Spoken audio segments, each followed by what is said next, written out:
Hello and welcome to the last What's in this week's Oban Times for 2020 with me, Fiona Scott. And me, Kathie Griffiths. So yeah, I don't know about you, Kathie, but I feel like I'm doing a sprint finish for 2020. This week's just flown by. It has, and I just can't wait to get to 2021, I think be honest. everybody's feeling like that, really, but no, time's flying. And talking about flying, I met up with a couple of angels last week. Yeah, Really? lovely angels they were too. Our good friends at Oban FM have been asking the listeners to nominate people who had went above and beyond throughout the year, especially when restrictions and full lockdown was on. And out of that, they were going to select one Christmas angel, but this proved impossible. Obviously, there's so many people done so much good in the last year. So it was left to Andy Spence and Kay McDonald, our equally good friends from Bedford Oban, to choose a winner, and they struggled as well. So we've got not one but two Christmas angels for Oban, and you can find out who they are in this week's paper. What have you been up to?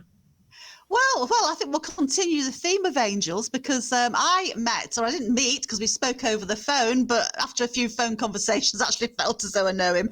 A chap called John McGee from Mull. Now, John, the other week was a patient in Oban Hospital. I don't think he'll mind me saying, but this was actually his 215th hospital admission over a number of years, where he's not been a well man, but he's been taken good care of by the NHS. But he was in Oban Hospital recently and realised that there was a bit of a problem with the tellies on his ward, as in that they could only get a couple of channels, and he was lucky if one or two buttons on the remote control actually worked.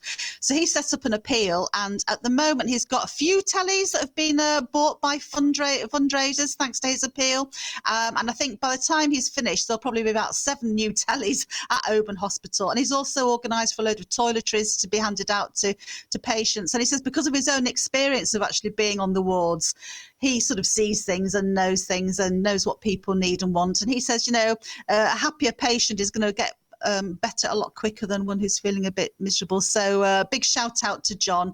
You can read all about him and his appeal and how you can donate, because it's going to be an ongoing appeal because there's always going to be needs, and our hospitals are so hard pushed to actually use money for resources and things that they need medical wise, that it's really nice someone's thought of those are the kind of little essentials that people need and will make a big difference. So yeah, big shout out to John McGee of Mull. I think big shout out to everybody this year who has done even just one little thing for somebody to help them out in this situation. Everybody deserves a mention. There's been so much good done. And if there's any positives to come out of this awful situation that we're all finding ourselves in, it's, finding out about all these lovely things people have been doing. Absolutely. And while we're sticking on the theme of NHS and positive outcomes, there was a wonderful little story that's also going to be in this week's Oban Times about a couple from Glen Lonan. Now, they've actually come from Germany and took on a new business in October, of all times. They took over there's some chalets, holiday chalets there. And this is Constance Rose Keller and her hubby, Robert Keller. And they had not quite a Christmas baby. It was a Boxing Day baby, a little girl called Eleanor. So that was the only festive arrival at Oban Hospital over the weekend. So we've got a lovely picture of them, and things went so well that they were actually home in time for breakfast. A few hours after delivery, they were at home having a lovely breakfast and getting used to their new little family. So congratulations to the Kellers from all of us. So that's a good news story. Lovely. And again, this is linking up well this morning, Kathie.